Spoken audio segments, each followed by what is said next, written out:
Mata mais de 5 milhões de pessoas todos os anos e ainda é pouco conhecida. Alguma coisa que aparece que dá no coração? Coração. Quando está falhando já e dá um AVC, minha mãe teve AVC. O AVC, também conhecido como derrame ou acidente vascular encefálico, atinge na verdade o cérebro. Segundo dados da Organização Mundial da Saúde, é uma das principais causas de morte e sequelas no mundo. No Brasil, só em 2016, foram mais de 187 mil internações, 3 mil a mais do que em 2015. No último dia 17, o sambista Arlindo Cruz, de 58 anos, foi internado depois de sofrer um AVC. Arlindo estava na casa dele, no Rio de Janeiro, quando passou mal. O cantor desmaiou enquanto tomava banho e foi encontrado inconsciente pela mulher, Babi Cruz. Uma ambulância dos bombeiros fez o resgate. No hospital, os médicos diagnosticaram o AVC. No mesmo dia, a equipe instalou um catéter cerebral, um aparelho para monitorar a pressão sanguínea do órgão. Arlindo também passou por uma traqueostomia, uma intervenção para desobstruir as vias respiratórias. O cantor está internado no Centro de Tratamento Intensivo. Segundo o último boletim médico, a sedação do paciente tem sido reduzida de forma lenta e, com isso, o cantor apresenta alguns sinais de consciência. O quadro de saúde ainda é grave, porém estável. Nas redes sociais, o filho do cantor, Arlindo Cruz Neto, escreveu: "A luta com meu pai não tá fácil, porém eu tenho fé, pois a melhora, apesar de lenta, é diária." Já os amigos criaram a campanha Força Arlindo Cruz para incentivar a recuperação do sambista. A companheira de samba, Quitéria Chagas, acredita na recuperação do amigo. Lógico que esse momento é delicado, a gente não consegue falar de imediato. Eu passei uma mensagem para a filha dele e ela falou: "Não, vai, ore pro meu pai." E aí entramos em corrente de oração. Outra vítima foi a ex-primeira-dama Marisa Letícia. Ela morreu em fevereiro, aos 66 anos, depois de sofrer um AVC. Há cerca de 10 anos, Marisa recebeu o diagnóstico de aneurisma cerebral, ou seja, uma dilatação anormal de uma artéria ou uma veia. Nesses casos, uma parte do vaso fica mais fina. Como explica o neurocirurgião Feres Haddad Neto. Aneurisma cerebral nada mais é do que uma bexiga de aniversário, um balão de aniversário. Aquela bexiga que você enche é a mesma coisa, só que numa artéria. Então a parede desse vaso ela é mais fraca. Mesmo quando você vai encher uma bexiga, você encheu de ar a tal ponto que ela explode. E é a mesma coisa. Tanto Arlindo Cruz como Marisa Letícia sofreram o tipo menos comum de AVC, o hemorrágico.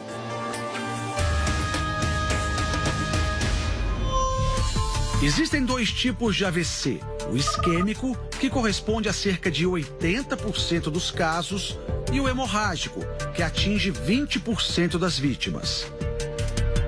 O isquêmico acontece quando há um entupimento em uma artéria e, por consequência, falta sangue em uma área do cérebro. Já o hemorrágico é causado pelo rompimento de um vaso intracraniano, o que provoca uma hemorragia.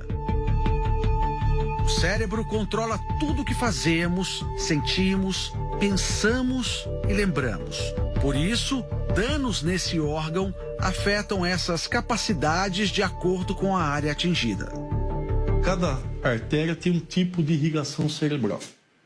Então, se ela irriga a área que controla o movimento, então esse indivíduo vai ter uma perda do movimento. Um AVC pode acontecer sem causa aparente em pessoas de qualquer idade, mas há fatores que aumentam a probabilidade disso acontecer. Esses fatores são divididos em não modificáveis e modificáveis. No primeiro caso, entram a idade e a genética. No segundo, problemas como hipertensão, diabetes e doenças cardíacas.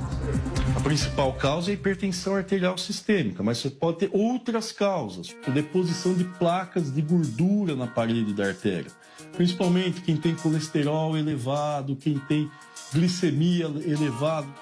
O estilo de vida também influencia. O álcool ele facilita a deposição de placas de gordura no sangue. Outra coisa, o sedentarismo. Porque quando você faz qualquer tipo de atividade física, o que você tem? Você aumenta a velocidade do sangue. Aumentando a velocidade do sangue, facilita a chegada desse sangue em todas as partes cerebrais. Marileide tinha uma vida estressante. Os problemas do dia a dia desencadearam um AVC hemorrágico quando ela tinha 32 anos. Eu trabalhava numa empresa no departamento de contabilidade financeiro. Aí é pesado, né? E é bem estressante, é.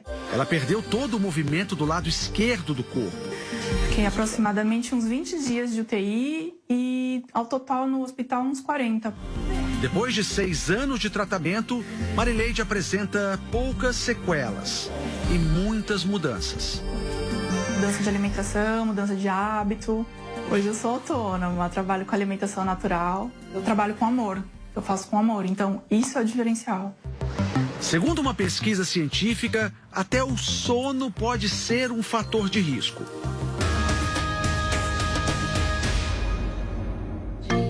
A professora Adriana sempre foi dorminhoca. Com 37 anos, Adriana sofreu o tipo mais comum de AVC, o isquêmico. Eu tinha dormido umas 10, 11 horas da noite, umas 9 horas da manhã, mas eu tava com muita dor de cabeça, muita. Casos como o de Adriana foram pesquisados pela Universidade de Cambridge, na Inglaterra. Segundo o estudo, dormir mais do que 8 horas por noite pode aumentar em 4 vezes o risco de um AVC. Suspeita-se que quando se dorme menos de 7 horas, os níveis de cortisol, também conhecido como hormônio do estresse, aumentam. Já dormir demais poderia causar a liberação de substâncias inflamatórias. Para chegar a esse resultado, os pesquisadores acompanharam os hábitos de sono de quase 10 mil pessoas por 9 anos. No início da investigação, nenhuma delas tinha sofrido um derrame. E no decorrer da pesquisa, 346 tiveram AVC. Adriana estava na rua quando foi surpreendida pelo AVC. A professora foi logo socorrida e, mesmo assim, nos primeiros meses, não conseguia ler, escrever e nem falar. Até hoje, 2 anos depois, ela não se sente totalmente recuperada. Se você reparar nitidamente na minha voz, eu tô pausando. Mas ela não era assim. Foi durante o sono que Júlio, de 61 anos, teve um AVC. Ele ficou com o lado direito do corpo paralisado. Quando foi por volta de 3 horas da manhã, eu senti vontade de ir ao banheiro. E quando fui ao banheiro, já comecei a sentir a mão meio adormecida e a perna também. O aposentado tinha um longo histórico da doença entre os parentes. Minha família, do meu pai, quase todos tiveram o AVC. E provavelmente pela herança hereditária é que eu tive. Mas também outros fatores como estresse, a vida desregrada que a gente leva. Os derrames são mais frequentes em pessoas acima de 60 anos, porque conforme envelhecemos, o colesterol e outros detritos se acumulam nas artérias, aumentando as chances de uma obstrução.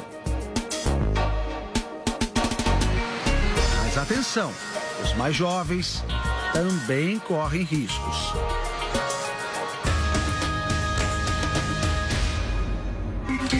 Natália tinha 19 anos quando sofreu um AVC isquêmico. Acordei mexendo só o olho, nem o pescoço, que é assim. E eu fiquei muito assustada porque eu não conseguia chamar ninguém.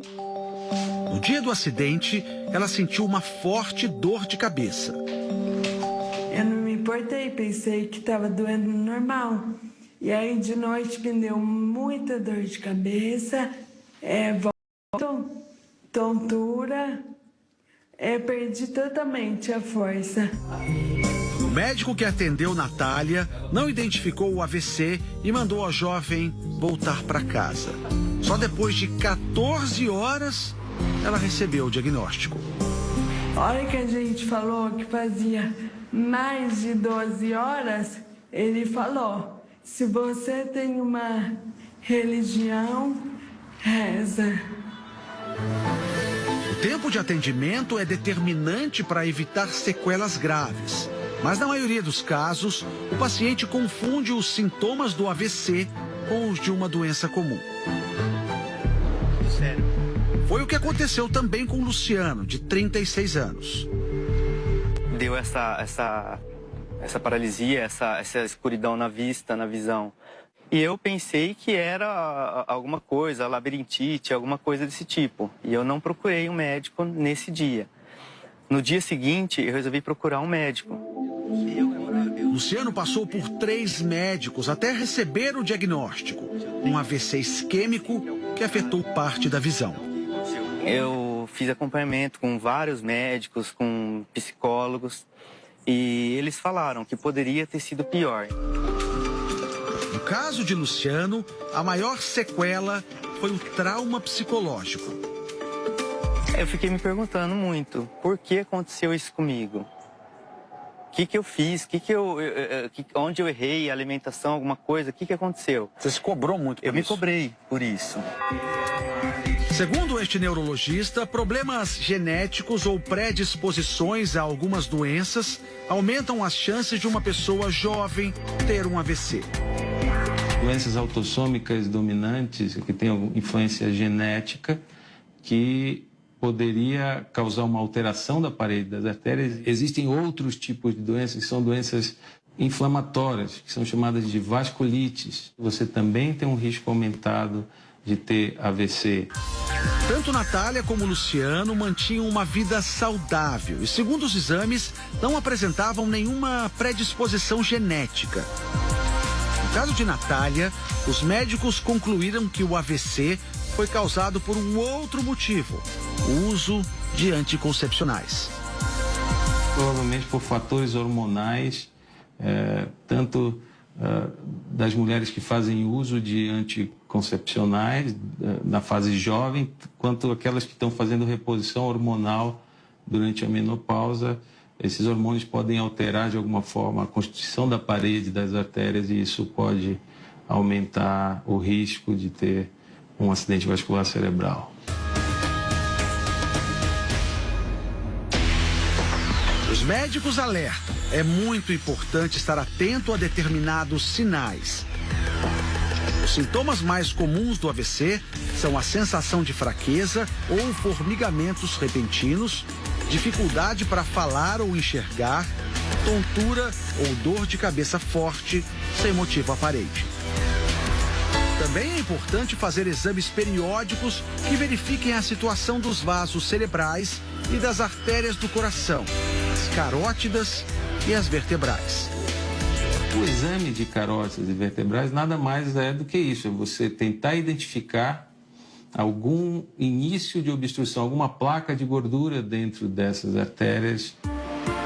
Os exames são ultrassons, tomografias e ressonâncias magnéticas.